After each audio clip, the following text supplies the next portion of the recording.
গাজার মধ্যাঞ্চলের আল জাবাইদা শহরে সোমবার আকাশপথে মানবিক সহায়তা নিক্ষেপের পর ত্রাণ পেতে দলে দলে ছুটে যান বহু ফিলিস্তিনি।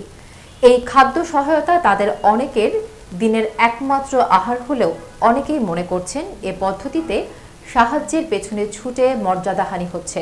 স্থানীয় বাসিন্দা আহমদ ফায়াজ ফায়াদ সিএনএনকে বলেন, আমরা কুকুর নই যে এভাবে হুড়োহুড়ি করে ত্রাণের পেছনে ছুটব। সম্মানের সঙ্গে ক্ষুধায় মরতে রাজি, অপমান নয়।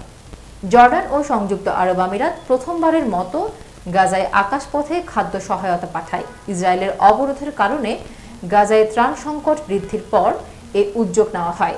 তবে স্থানীয়রা বলছেন এই পদ্ধতি তাদের দুর্ভোগ বাড়াচ্ছে এবং সহিংসতার ঝুঁকি তৈরি করছে।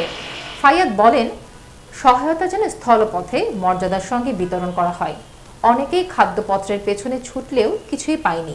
আবার কেউ কেউ হুড়োহুড়ির কারণে আহত হওয়ার আশঙ্কায় খাবার পর্যন্ত পৌঁছতে পারেননি। ত্রাণ কার্যক্রমে যুক্তরা সহায়তার জন্য ধন্যবাদ পেলেও অনেকেই এই পদ্ধতিকে ঝুঁকিপূর্ণ ও অমানবিক বলে মনে করছেন। জাতিসংঘ সতর্ক করেছে, গাজায় আকাশপথে ত্রাণ পাঠানো ব্যয়বহুল ও বিপজ্জনক। জাতিসংঘের মুখপাত্র জুলিয়েট টোমা বলেন, যেখানে শত শত ট্রাক স্থলপথে পাঠানো যায় সেখানে কেন আকাশপথে ঝুঁকি নিতে হবে?